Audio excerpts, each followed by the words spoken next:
Bonsoir à toutes et à tous. Déjà, merci d'être venus à la conférence de ce soir. C'est la deuxième depuis la rentrée, organisée par le cycle de conférences tenu par Alice Grégoire.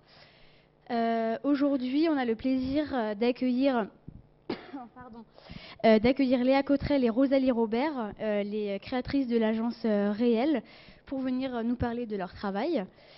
Le bureau s'intéresse à l'intervention sur le bâti existant, du monument historique au patrimoine rural ou industriel.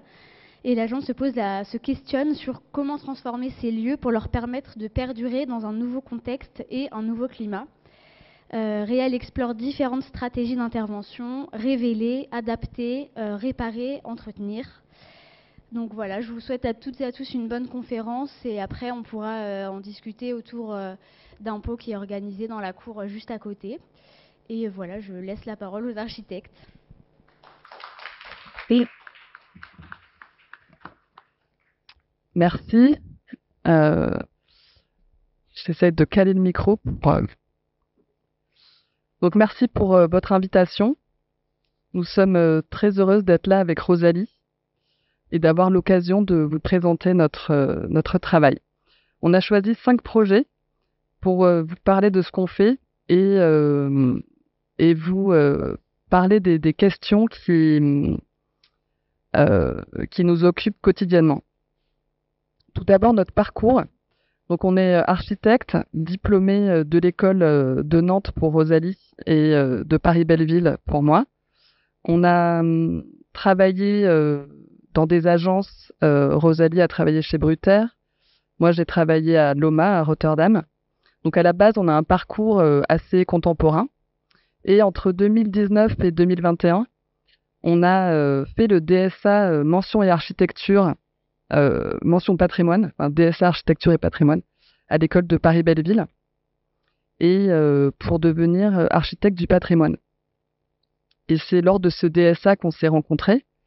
Et une fois diplômés, on a fondé le bureau Réel. Donc, être architecte du patrimoine, qu'est-ce que ça veut dire pour nous quotidiennement? Et qu'on a choisi quelques images qui illustrent les questions qu'on se pose quand on intervient sur l'existant. Ça, c'est la première. Et ces images, elles expriment des évolutions historiques qui conservent à leur manière les traces de ce qui a disparu. Donc cette image, qui est une fresque tirée d'un livre de Cesare Brandi, qui est un très célèbre historien de l'art et un philosophe italien, exprime la lacune, le manque dans un tableau, ici en l'occurrence. Et on peut voir les fragments d'une image, mais ce qui est intéressant, c'est comment ce qui a disparu coexiste encore avec ce qui est présent. Et ça, c'est un peu notre donnée d'entrée en tant qu'architecte du patrimoine quand on travaille sur l'existant. C'est comment agir avec ces lacunes qui entourent l'existant. Cette image, elle est tirée d'un ouvrage de Kevin Lynch, What Time is This Place, écrit en 1972. L'image du haut, elle représente le fragment de la Forma Urbis qui représente le théâtre de Pompée, comme il était représenté dans l'Antiquité romaine.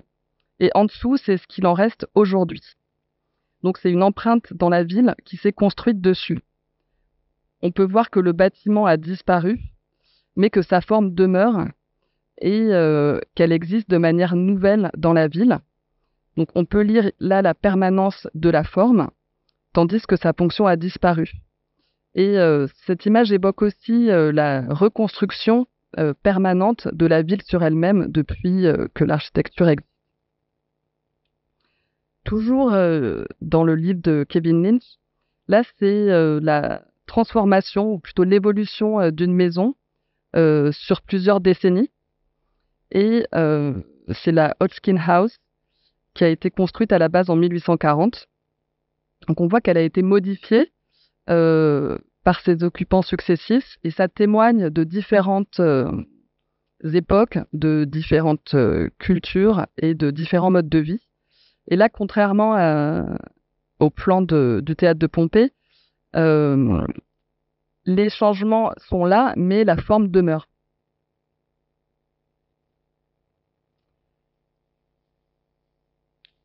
Donc ces 3 images, elles expriment une manière de concevoir à partir de l'existant, en prenant appui sur l'histoire. Mais ce qu'on voudrait vous montrer par nos projets, c'est que la pratique d'être architecte du patrimoine, c'est pas seulement fondé sur le passé, mais au contraire, elle est ancrée dans le présent. Puisque la condition pour qu'un bâtiment ne soit pas démoli, c'est de l'habiter. Et c'est aussi la manière de le conserver. Donc le patrimoine est soumis au même contexte que les bâtiments neufs, à savoir le contexte d'urgence climatique et sociale, dans lequel on travaille tous. Et dans ce contexte, les questions du patrimoine peuvent parfois paraître secondaires, mais elles sont au contraire pour nous porteuses d'opportunités de projets, de nouveaux savoir-faire et de découvertes. Donc, comme le dit Viollet-le-Duc, qui est cité par Françoise Choé, qui est une historienne, philosophe qui a beaucoup travaillé sur le patrimoine et qui est pour nous très inspirante. Le meilleur moyen de conserver un édifice, c'est de lui trouver un emploi. Ce qui exprime bien notre conception de restaurer les bâtiments et notre conviction qu'il faut habiter les lieux pour qu'ils persistent. Ça implique d'utiliser différentes stratégies qui sont différentes selon les projets, selon les problématiques. Mais en tout cas, ces stratégies, on les a un petit peu identifiées et c'est un travail qui est en mouvement, donc elles changent et il y en a de nouvelles. Mais là, on va parler de réparer, adapter, entretenir et révéler. Ça, c'est une sorte de sélection de projets sur lesquels on travaille. Et ce qui nous caractérise, nous, en tant qu'architectes du patrimoine, c'est que nous attachons la même importance aux bâtiments qui soient classés monuments historiques ou qui soient plus ordinaires, quoi. Et les patrimoines qui nous intéressent sont ceux qui ils sont pas forcément monumentaux, mais ils sont tous chargés d'histoire, d'une histoire qui peut être la grande histoire ou la petite histoire. Et ce sont des lieux habités. Donc là, on travaille à la fois sur du patrimoine industriel, du patrimoine rural, des petites maisons, et on a différents types et tailles de projets, qu'ils soient publics ou privés, avec des maîtres d'ouvrage aussi publics ou privés. Par exemple, là, c'est la maison du sculpteur grec Philolaos, qui est à Saint-Rémy-les-Chevreuses. Et ça, c'est un projet de restauration et qui va être classé monument historique. Et là, on s'attache à l'histoire à la fois d'une architecture, donc il a construit lui-même sa maison et son atelier, et à la fois à l'histoire de son travail. Donc ça mêle deux côtés d'une personne. Là, c'est par exemple une école. Ça, c'est un concours qu'on a perdu récemment, qu'on a fait avec les architectes NP2F. C'est une école à Marseille qui a été construite par René Heger et Fernand Pouillon. Et il s'agissait de la restaurer et de restaurer son système constructif aussi, qui était très standardisé et très spécifique à une époque de la construction. Là, c'est un projet qu'on est en train de faire pour Paris Habitat. C'est 12 logements dans du bâti haussmannien à Paris. Là, c'était un autre concours également perdu avec les architectes PNG. C'est la Poste Rodier. C'est la transformation d'un bâtiment, on va dire, de bureaux industriels, pour en mettre des logements. Donc là, c'est aussi toujours ces problématiques, comment on transforme un lieu, parce que on est convaincu qu'un bâtiment, s'il est bien construit, il peut accueillir plusieurs programmes durant sa vie, quoi. Donc là, en l'occurrence, c'était un centre de tri qui peut très bien s'adapter à des logements et à des bureaux. Dans un autre registre et une autre échelle, c'est ça, c'est un concours qu'on a également perdu avec Philippe Prost. C'est l'hôpital La Rochefoucauld. Donc c'est un grand site, l'hôpital construit au XVIIIe siècle. Et il fallait aussi retrouver de nouveaux usages pour que ce lieu ne soit pas ne tombe pas en ruine et qu'il puisse continuer à être habité tout en gardant ses valeurs. Et ensuite, c'est des projets qu'on va présenter. Donc, le premier projet, c'est la Maison Bernard. C'est une maison qui est située à Maisons-Laffitte. Et ça, c'est notre premier projet en tant qu'architecte du patrimoine et c'est notre premier projet en tant qu'associé. Et on l'a appelé Révéler parce que c'est l'idée de faire découvrir un patrimoine méconnu. À la base, on nous a appelé les propriétaires de cette maison, les tout nouveaux propriétaires, nous ont appelés pour refaire une cuisine et une salle de bain. Mais quand on visite la maison, on a une intuition assez forte que c'est une maison pas comme les autres et que il y a plein d'indices, comme ici par exemple, ça c'est l'entrée, c'est le porche de l'entrée, qui évoque l'architecture des années 50 et quand on visite, il y a beaucoup de liens avec Le Corbusier ou ses disciples. Et qu'on propose aux clients de faire des recherches historiques et architecturales sur cette maison pour comprendre comment elle a été construite et par qui elle a été construite. Alors, au fur et à mesure donc ils ont accepté, et au fur et à mesure de ces recherches, on a réussi à identifier d'abord que cette maison c'était un docteur qui s'appelait Monsieur Bernard, qui voulait construire par Le Corbusier une maison pour sa famille, donc c'est lui, sa femme et ses 2 enfants. Et Le Corbusier n'était pas disponible parce qu'il avait de plus grands projets ailleurs. Et il a conseillé Roger Aujam, qui était un collaborateur, qui travaillait avec lui à l'agence. Et finalement, au fur et à mesure de ces recherches, parce que ces recherches, c'est un véritable travail d'enquête qui se passe à la fois en archives, mais c'est aussi interroger au fur et à mesure de ce qu'on découvre. On a des gens qui apparaissent, des noms, tout ça. Donc, nous, on a réussi à parler et à rencontrer le fils de Roger Aujam. Et en fait, il nous apprend que c'est sa mère qui a conçu la maison. Et on cherche du coup du côté de Edith Schreiber Aujam, qui est une architecte américaine d'origine polonaise et qui a également travaillé chez Le Corbusier. C'est là où elle a rencontré Roger Aujam. Et elle était à son compte, ce qui est assez rare à l'époque, dans les années 50. Et on se rend compte aussi que dans son entourage, il y a un peu tous les collaborateurs et disciples de Le Corbusier, comme par exemple Charlotte Perriand, qui est devenue une amie très proche. Et on a considéré que, pour nous, ça a été une découverte très très marquante, tout ce qu'on a pu lire et comprendre sur cette femme. Et on a du coup étudié d'autres de ces bâtiments. Elle a construit un immeuble de logement à Boulogne, des maisons en Afghanistan, un chalet à Méribel et des appartements à Paris. Et on a pu comprendre mieux son architecture et ce qu'elle a voulu faire pour cette maison.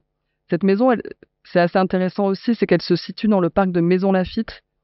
Et c'est un parc qui a été racheté dans les années, début 19e, par Jacques Laffitte et qui l'a transformé en lotissement. Et je vous invite à y aller parce que c'est assez intéressant comment la nature et la ville se côtoient. Et d'ailleurs, il appelait ça la ville à la campagne.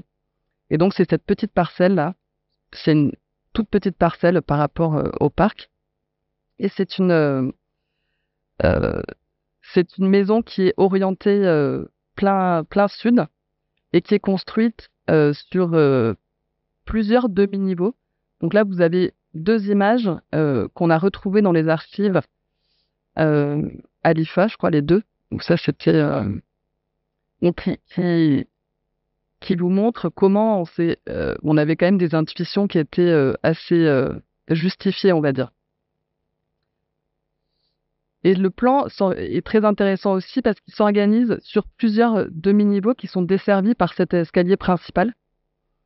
Et quand on rentre, il y a un niveau pour les enfants, on monte quelques marches, on arrive au séjour ici, on remonte quelques marches et là c'est l'espace des parents.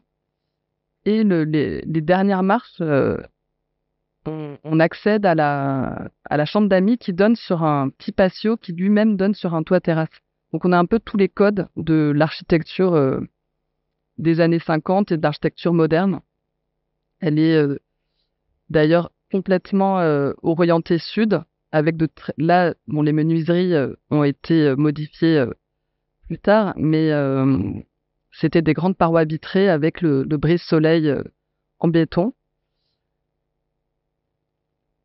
Et donc là, comment on intervient sur cet existant-là, sachant que c'est toujours un équilibre entre ce qu'on conserve et ce qu'on modifie. Et ce qu'on va modifier, l'idée, c'est que ça respecte l'essence d'origine et en tout cas le dessin d'origine. Donc nous, on a agi très localement par des petites interventions pour répondre à la demande des nouveaux propriétaires qui nous avaient appelés pour refaire leur cuisine. Et on leur a dit, mais cette cuisine, elle est... on ne peut pas la changer, on ne peut pas faire une cuisine ouverte, on ne peut pas couper cette paroi meuble. Par contre, on va enlever... Il y avait 2 portes, ici, une là et une de l'autre côté.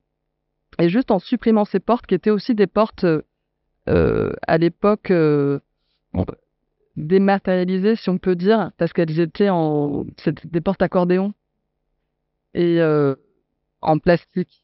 Donc, c'était assez simple de les déposer sans dénaturer le lieu. Et on a aussi, pour qu'ils aient cette sensation de cuisine ouverte, transformé ce meuble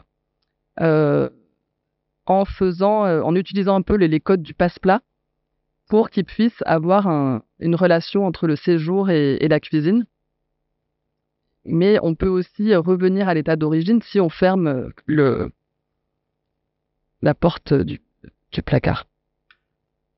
Pareil, là, c'est sur la salle de bain. Ce qu'on a réussi à faire, c'est à notre échelle, parce qu'il y avait évidemment un très petit budget, ce qu'on fait généralement pour retrouver aussi les couleurs, retrouver les matériaux, et on fait de la stratigraphie pour identifier, après les couches de peinture, selon les différents occupants qui ont transformé le lieu, quelle était la couleur d'origine. Alors l'origine, il faut toujours s'en méfier parce qu'elle peut tout contenir, mais en tout cas, on essaye de se rapprocher, c'est plein d'hypothèses qu'on recoupe pour savoir quelle couleur était utilisée.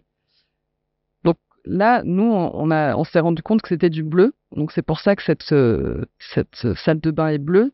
Et là, vous pouvez voir aussi que c'est des tiroirs qui sont réalisés par Charlotte Perriand. Elle a fait l'ensemble du mobilier, en tout cas, de cette maison. Elle a fait aussi la coiffeuse. Et donc ça, c'est une autre de nos interventions. Parce que le travail de recherche, il se continue aussi souvent dans le chantier, pendant le chantier, parce que c'est le moment où on découvre l'origine des matériaux et souvent qui est pas donné à première vue. Donc ça, c'est la façade est, c'est la façade des chambres. Donc cette maison, nos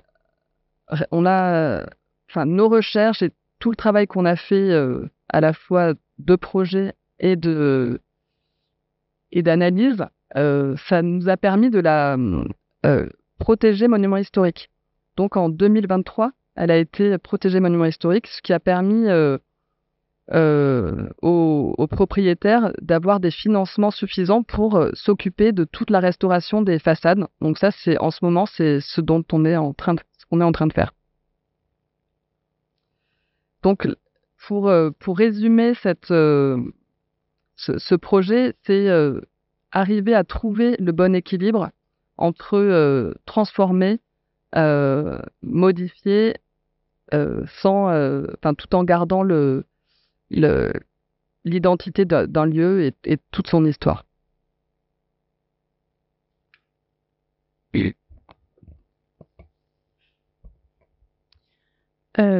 Maintenant, un projet qui porte des enjeux différents. Donc là, c'est la stratégie de réparer un existant pour lui redonner des qualités qu'il a perdues. Donc il s'agit de la réhabilitation d'un bâtiment industriel qui est situé dans le 20e arrondissement de Paris. Donc c'est la Villa Ribrol, c'est une impasse privée comme vous en connaissez d'autres, comme la Villa Sora ou la Villa Montmorency. C'est des impasses qui ont été loties et construites par des particuliers au 19e siècle.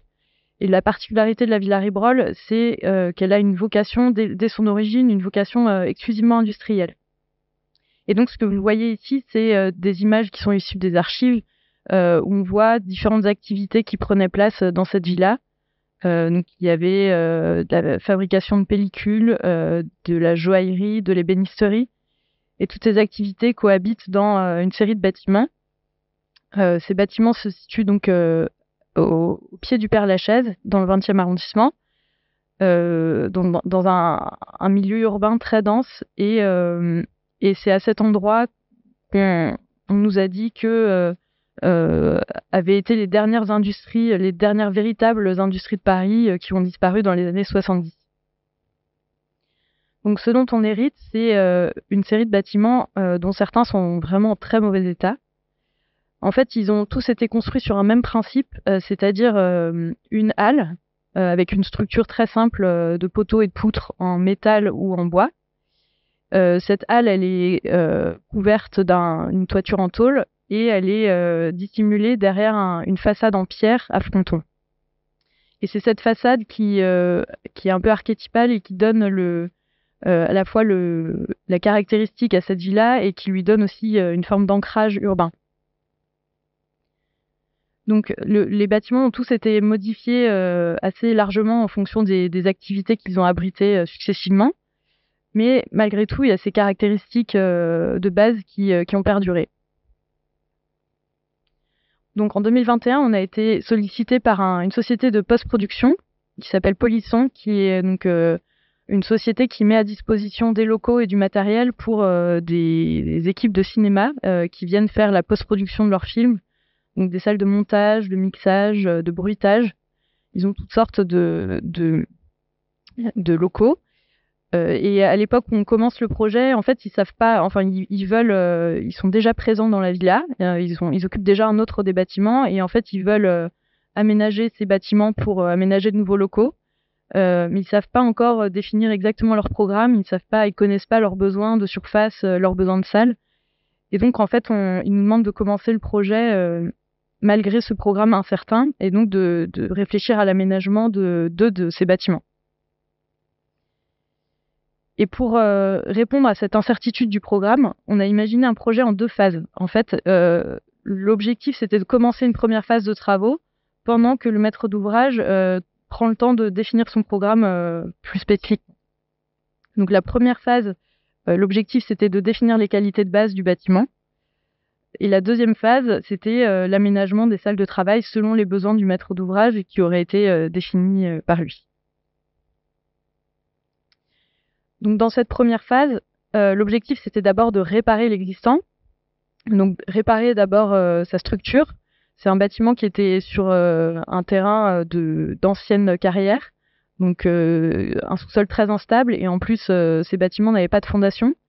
Donc avant de pouvoir les occuper avec nos normes actuelles, on a besoin de reconstruire des fondations. On a aussi consolidé la structure qui était fragilisée à certains endroits et surtout on a redonné des qualités à l'enveloppe, des qualités thermiques et puis des qualités d'étanchéité aussi simplement, correctes pour pouvoir l'habiter. Et en plus de cette première étape de réparation, on a ajouté 2 éléments qui pour nous font un peu partie des qualités de base à donner à cet existant pour qu'il puisse ensuite accueillir différents types de programmes. Donc le premier élément, c'est l'escalier. C'est un grand escalier qu'on a voulu un peu à la mesure de ce bâtiment, donc très large, en béton pour sa solidité. Et le deuxième élément, c'est un espace servant qui en fait est dissimulé derrière un grand mur courbe et qui va cacher à la fois les sanitaires, les locaux techniques, une petite cuisine, enfin tout ce qui est nécessaire en fait, quel que soit le programme qu'on va donner à ce bâtiment.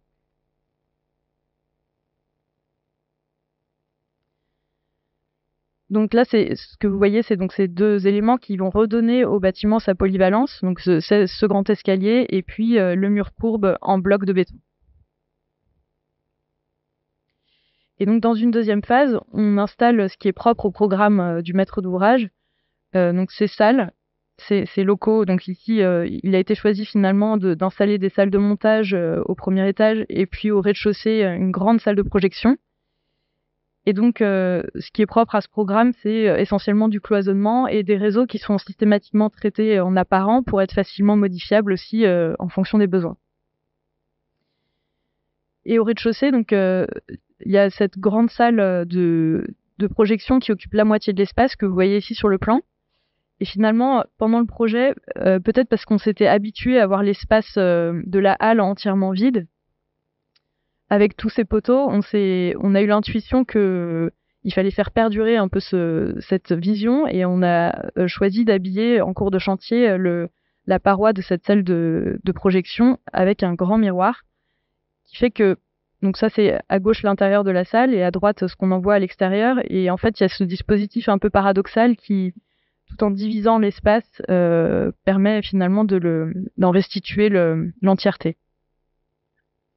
Donc pour conclure sur ce projet, finalement l'incertitude du maître d'ouvrage, elle nous a contraintes d'une certaine manière à rendre lisible et à faire des choix sur ce qui est de l'ordre de l'existant et qui doit être réparé, et puis ce qui est de l'ordre de l'ajout et qui est plus réversible ou plus léger.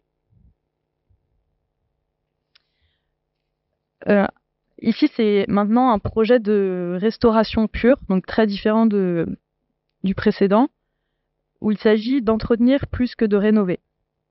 Donc c'est un appartement qui est situé aux 2 derniers niveaux d'un immeuble dans le 16e arrondissement, face au bois de Boulogne. Un appartement qui est construit qui est au sein d'un immeuble qui date de 1926. Et donc l'immeuble et l'aménagement de cet appartement sont tous les deux de style art déco. Donc c'est un style décoratif, l'art déco, qui nous intéresse beaucoup parce qu'en fait il arrive pendant la première moitié du XXe siècle et il précède et il côtoie le modernisme, et parfois les deux se confondent et ça donne des choses étonnantes comme cet appartement.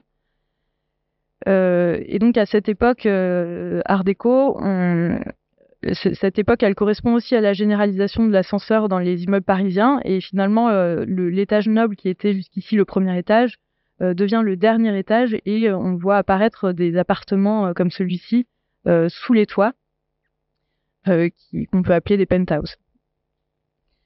Pour nous, donc, c'est une découverte marquante, cet appartement, parce qu'en fait, il nous a vraiment impressionnés d'abord en tant qu'architecte, plus qu'en tant qu'architecte du patrimoine, comme une sorte de leçon à la fois de composition, d'ingéniosité et d'audace aussi dans la manière de dissimuler les rangements, les éclairages, et aussi énormément de savoir-faire dans tout ce qui est construit. Que ce soit les boiseries tout en plaquage chêne, ou cette salle de bain qui est composée de mosaïques qui imitent le bambou et qui est complètement unique, où chaque carreau est presque une petite œuvre d'art.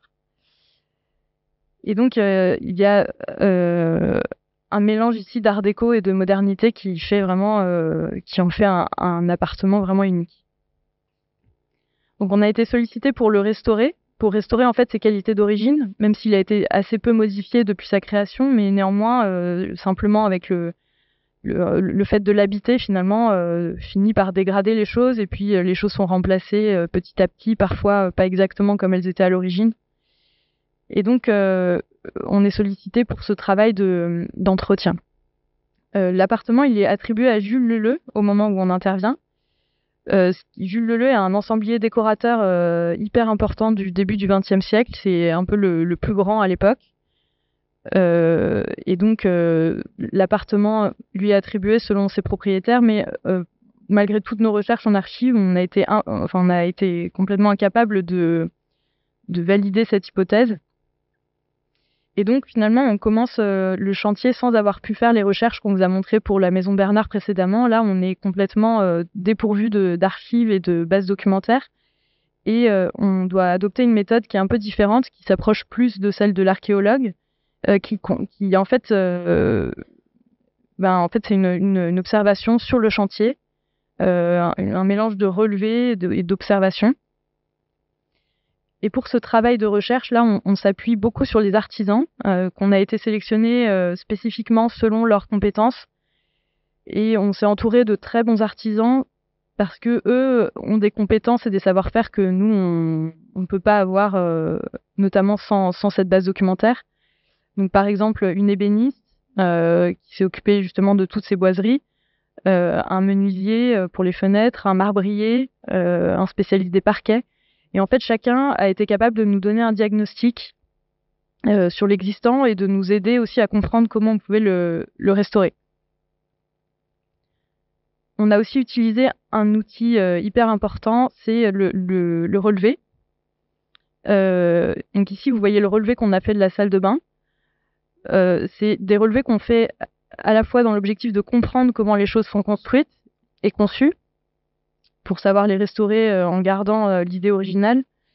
Mais c'est aussi l'idée de garder en mémoire nos interventions, parce que quand on travaille sur une matière qui est aussi précieuse, puisqu'elle est originale et qu'on risque pendant le chantier de peut-être endommager des choses, en fait, c'est très important d'avoir cette mémoire et de constituer cette archive. On a aussi fait des découvertes pendant le chantier. Donc, par exemple, ces céramiques qui avaient été déposées en réserve par les artisans qui ont conçu l'appartement et qu'on a découvert derrière une trappe pendant le chantier et qui ont permis finalement de restaurer la salle de bain en remplaçant certains éléments d'origine, chose qu'on aurait été incapable de faire si on n'avait pas eu cette matière à disposition. Et finalement, nous, c'est un peu une leçon pour nous.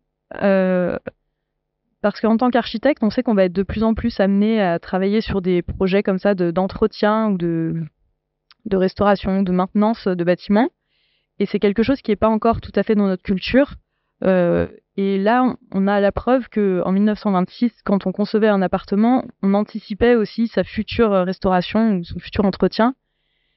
Et donc, pour nous, c'est aussi, ça pose la question de comment on peut anticiper aussi, quand on conçoit un projet, comment on peut anticiper ces questions. Alors maintenant, un autre appartement, qui a été conçu, un immeuble qui a été conçu quelques années après seulement, mais celui-ci est beaucoup plus important pour l'histoire de l'architecture. C'est l'immeuble Molitor qui a été fait à Paris dans le 16e arrondissement en 1934 par Le Corbusier et Pierre Jeanneret.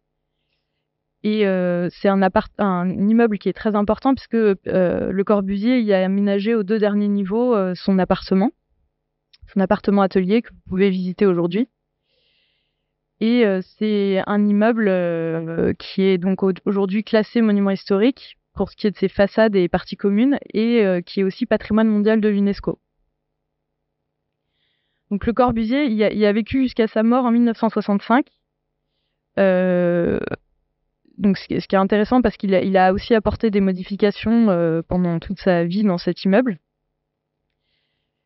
Nous, on a été appelés par un nouvel acquéreur d'un des appartements de l'immeuble au 2e étage. Donc c'est l'appartement que vous voyez ici, ça c'est le plan d'origine qu'on a trouvé aux archives.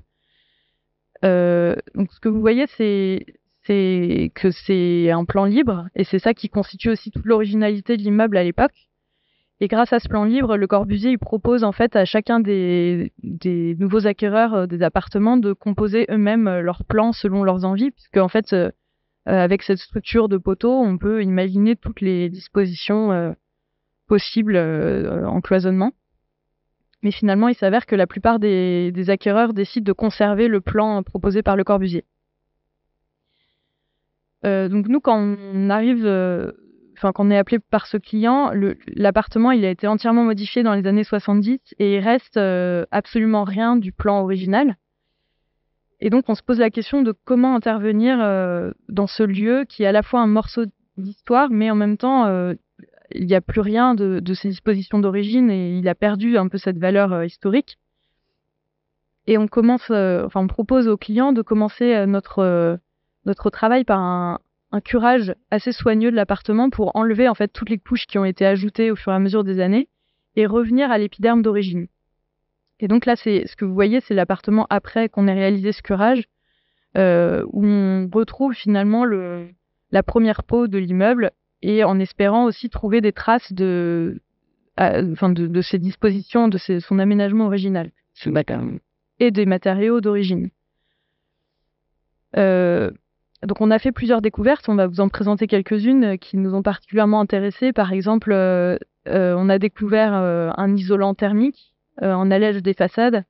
C'est un isolant en paille comprimée qui s'appelle Solomite, qui était en fait assez souvent utilisé par Le Corbusier dans les bâtiments qu'il a fait à cette époque. Et ça nous a surpris parce qu'on avait peut-être, comme certains d'entre vous, on avait l'image d'une architecture moderne qui tient pas du tout compte des questions thermiques. Et en fait, on se rend compte que ça a été quand même pris en compte au moins partiellement. Donc sur ces allèges de fenêtres, on avait une couche d'isolant qui permettait de se protéger un petit peu thermiquement. On a découvert aussi un dispositif qu'on n'avait jamais vu ailleurs, c'est une caisse à linge. Donc en fait, il n'en reste plus rien aujourd'hui dans les appartements, mais en façade, on voit encore cette sorte d'excroissance qui ressemble à un garde-manger qu'on peut voir dans pas mal d'immeubles parisiens. En fait, c'est pas un garde-manger ici, c'était dans les salles de bain et ça avait vocation à accueillir le linge, le linge humide peut-être, donc qui était ventilé comme ça depuis l'extérieur. Et ça, c'est un dispositif qui a disparu, mais tout de suite, ça nous a beaucoup intéressés. On a eu envie de le remettre en œuvre. Et la dernière découverte, c'est celle des couleurs.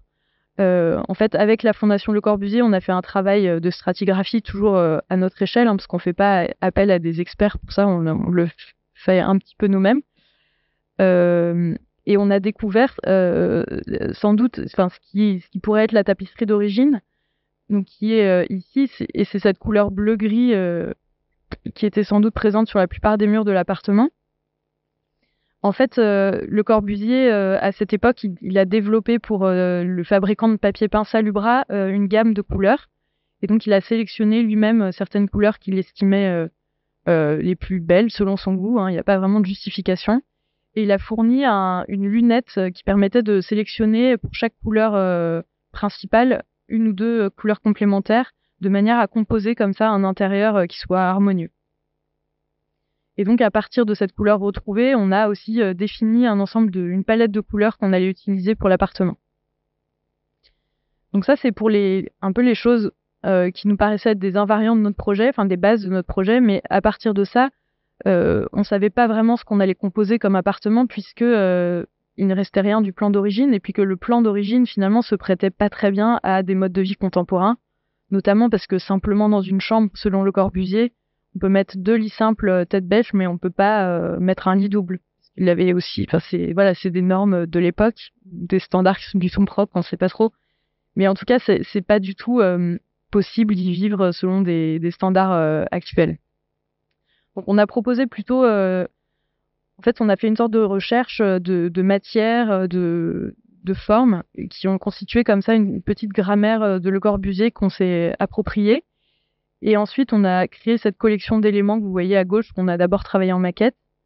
Et à partir de cette collection d'éléments, on a fait une mise en espace totalement contemporaine, qui correspond donc à un programme actuel qui était celui demandé par notre client.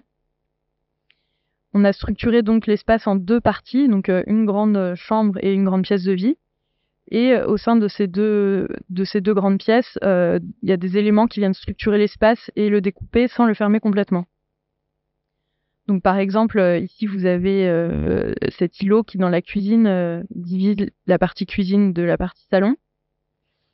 Et dans la chambre, de la même manière, la cabine de douche entièrement carrelée vient diviser l'espace de salle de bain et la chambre. Et donc ici, c'est plutôt les matières et les couleurs et les formes qui font écho à Le Corbusier, bien que rien ne soit vraiment une reconstitution du plan tel qu'il existait à son époque. Il y a juste ce détail des réseaux apparents qu'on a aussi insisté pour traiter en couleur à la manière de ce qu'il a fait dans son appartement-atelier. Et parce que c'est vraiment aussi la modernité de son projet, c'est de faire apparaître tous ces réseaux, ce qui aurait été impensable par exemple dans l'appartement Art déco qu'on a vu avant. Et à partir de ces tubes colorés, on a aussi choisi de créer des formes qui font écho et qui permettent de créer un miroir ou une lampe selon les endroits. Et vous voyez aussi ici la caisse à linge qu'on a reconstituée d'après une version fantasmée de la caisse à linge qu'on a inventée. Voilà. Donc ça, c'est les 3 plans. Donc le plan d'origine à gauche. Au milieu, le plan de l'appartement tel qu'il existait, donc avec son aménagement des années 70. Et à droite, le plan qu'on a proposé. Donc ce qui est intéressant aussi, c'est de voir qu'il y a quand même des choses qui persistent, notamment le rapport entre la colonne, enfin le poteau structurel et le mur qui le longe, qui est courbe. C'est quelque chose aussi qu'on a repris du plan d'origine comme une sorte de code qui appartient à Le Corbusier et qui du coup l'évoque immédiatement. Et donc à droite, le balcon tel qu'il existe aujourd'hui. Et pour finir, on a choisi de vous présenter un dernier projet qui est un travail en cours qu'on réalise avec l'agence PNG. Et là, la question, c'est plutôt comment adapter pour conserver. Donc, c'est une école des années 50 qui a été conçue par Guy Lagneau et ses associés en 1955 au Havre.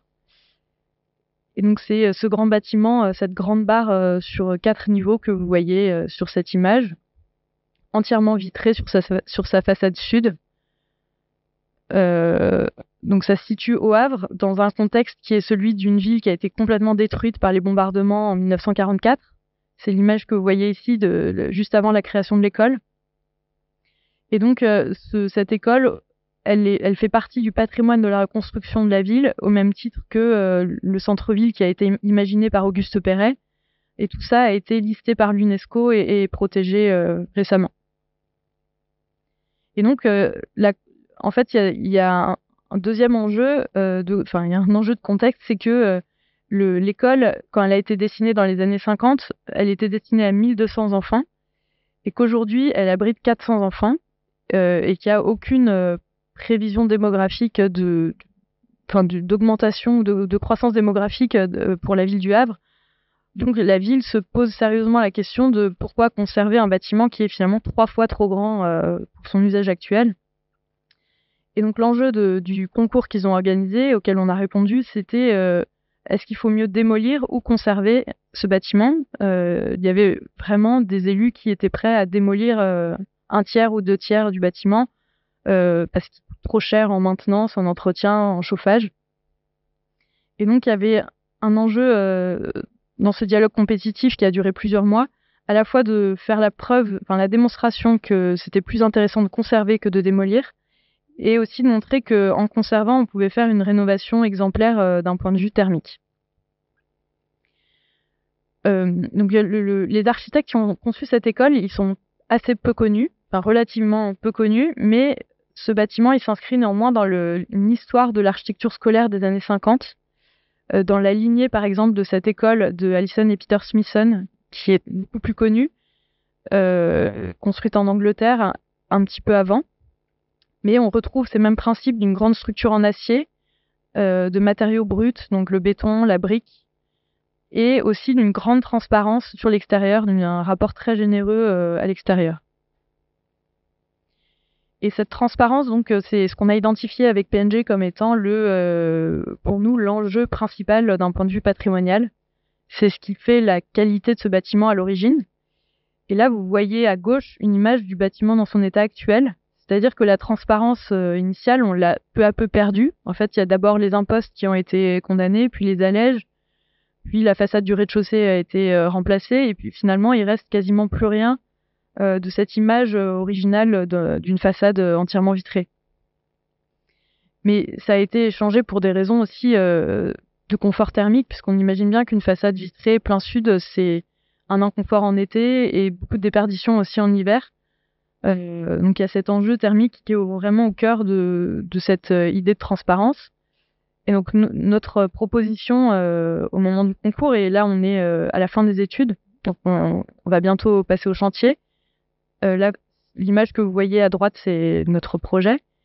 Donc le but, c'est de retrouver cette transparence, mais de lui associer en fait une série de dispositifs qui permettent de compenser l'inconfort thermique qu'elle peut provoquer. Donc l'enjeu, c'est vraiment adapter pour pouvoir conserver. Et en fait, c'est quelle quantité et quelle qualité d'adaptation on est prêt à accepter pour pouvoir conserver un dispositif, une forme patrimoniale.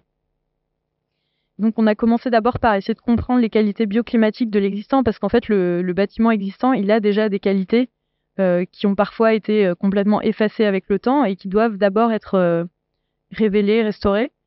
Il a cette qualité par exemple d'être très peu profond et donc on peut facilement le ventiler naturellement en été en ouvrant les fenêtres de part et d'autre. Il a aussi comme qualité de proposer un préau au rez-de-chaussée qui soit entièrement ouvrable sur l'extérieur. Et donc, il y a une sorte d'espace tempéré qui n'est pas chauffé. Et donc, ça nous a aussi intéressés, puisque c'est une idée aussi très actuelle de différencier le chauffage des espaces pour ne pas chauffer l'entièreté du bâtiment, mais simplement les espaces où c'est le plus nécessaire. Et puis ensuite, à partir de ces qualités de l'existant, on a ajouté des qualités qui doivent donner encore plus de confort, mais toujours avec l'idée de ne pas ajouter d'équipements qui soient consommateurs d'énergie et plutôt créer des dispositifs bioclimatiques. Donc on a travaillé par exemple sur la création de cheminées de ventilation naturelle que vous voyez ici en toiture et qui permettent par simple tirage en fait de créer la ventilation qui est nécessaire aux classes.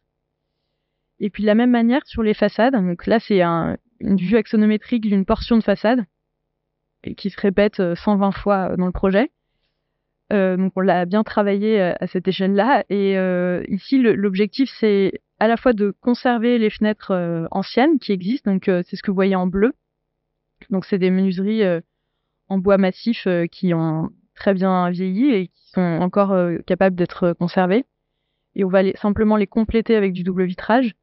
Et puis on vient ajouter devant cette façade transparente une série de filtres qui va permettre de moduler l'apport solaire. Donc des stores, des rideaux, aussi un brise-soleil photovoltaïque qui vient remplacer le brise-soleil qui était amianté à l'origine. Et en fait, c'est cette épaisseur qu'on crée qui va permettre de conserver la transparence sans l'obstruer. Tu veux conclure ? En fait, c'est tout, mais voilà, pour finir sur ce projet, peut-être que c'est, pour nous, il est important parce que il exprime, ou en tout cas, on va essayer de faire la démonstration que c'est possible de conserver un bâtiment patrimonial et malgré ces contraintes assez fortes, de le conserver et de lui donner des qualités qui soient extrêmement contemporaines et hyper adaptées aux enjeux climatiques. Et en fait, chaque bâtiment est capable d'accueillir des nouveaux programmes et de s'adapter à tout changement climatique. Mais ça prend, mais il faut trouver les moyens de le faire. Merci.